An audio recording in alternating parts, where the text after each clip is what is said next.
السلام عليكم ورحمة الله، عاملين ايه؟ رب تكونوا بخير. اللهم صل وسلم على سيدنا محمد.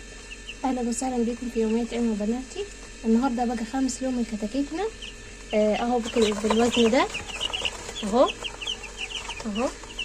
وطبعا وسعت لهم المكان عشان كل 5 ايام توسع، كل 5 ايام توسع في المكان عشان توسيع المكان بتزيد في وزنه يعني.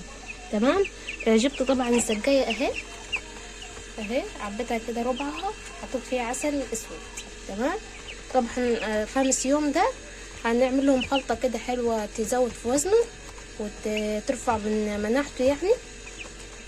جبت كده ايه، هحط كده. طبعا يا جماعة لازم تعلوا الزجاية عشان الفروج يعلى، يعني ايه يبقى عالي كده وجسمه حلو، فاهمين؟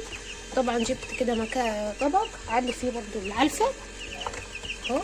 طبعا انا سايباهم جعانين. تمام، سايباهم جعانين عشان ايه ياكلوا من الخلطة اللي انا هعملها اهو. كده حطيت كبشتين من العلف، هم طبعا جعانين فانا ايه بحاول ابعدهم لحد ما احط الخلطة. تمام اهو، شايفين؟ لا ده بعدهم احسن. اهو بعدت عنهم كده عشان ما ياكلوش منها. نحط اول حاجه معانا في الخلطه اللي هي بتزود الوزن وبترفع المناعه بتاعتنا، يعني دي وصفه جباره وحلوه يعني ليهم. اول حاجه جبت بصلايه وقطعتها صغير اهو، قطعتها صغير خالص خالص خالص عشان ايه يعرفوا ياكلوها يعني. وفصين توم كده برضو صغير حطهم كده عليها. طبعا مش كله، انا حاطه كبشتين دول يتحطوا على كيلو من العلف، بس انا حاطه كده شويه. وعسل اسود، عسل اسود حط ايه برضو شويه كده بسيط جدا. برضو ما تزوديش في العسل عشان العسل بيعمله اسهال، فما تزوديش فيه اي حاجه، ما تزوديش فيها، حط شويه شويه.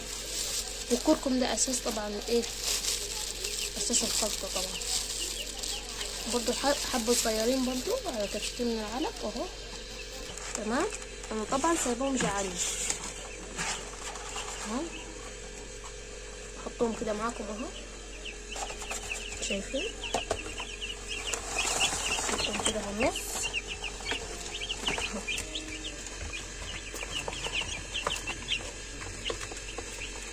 وعشان اول مره اعلي العلفه فمش قادرين ايه يرفع راسهم يعني.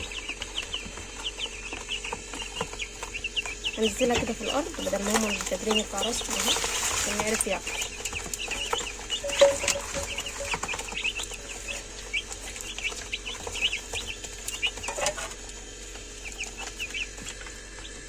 طبعا حاطه نفس اللمبه اهي، شايفين؟ بسم الله ما شاء الله اهو. 5 ايام معاكم اهو. الوصفه دي طبعا جباره يا جماعه، بتزود وزنه. عملتها يعني انا دي 3 دورة لينا يعني في الكتاكيت، فعملتها الاثنين اللي قبليهم، فيعني جميله جدا يعني. جربوها وعشان كده بقول لكم ايه مكوناتها. طبعا يا جماعه انا وسعت المكان قبل ما احطهم فيه يعني، طهرته بميه بكلور ونضفته كده تنظيفه كويسه. وطبعا السجايات من 5 ايام برضو نضفتهم بميه وكلور وصابون سائل كده طبعا اهو، الاكاله بتاعتهم او العلافه. وطبعا المكان كله برضو نضفته وخليته مطهر عشان ما يكونش فيه امراض والعدوى تجيلهم يعني وكده. فحاولي تحافظي عليهم قد ما تقدري عشان دول مناعتهم بتبقى ضعيفه مش زي البلدي او الانواع التانية. تمام. طبعا حاولي تخليهم جعانين عشان ايه يعرفوا يقدروا ياكلوا البصل والثوم قبل البركه. تمام اهو يا جماعه، بعد ما خلصت كده العلفه اللي احنا عملناها بالخلطه بالبصل والثوم خلصوها اهو. طبعا ايه بقى عشان احط الدورة التانية يعني من العلفة هسيبهم يجوع عشان احط ايه كمية تانية. لازم يا جماعة تسيبوهم يجوع عشان ايه يعني يقدروا ياكلوا من العلف اللي احنا عملناهم بالخلطة. حسيت ان طبعا تمام. طبعا الطباق زي ما قلت لكم عاملاها بالمية وكلور.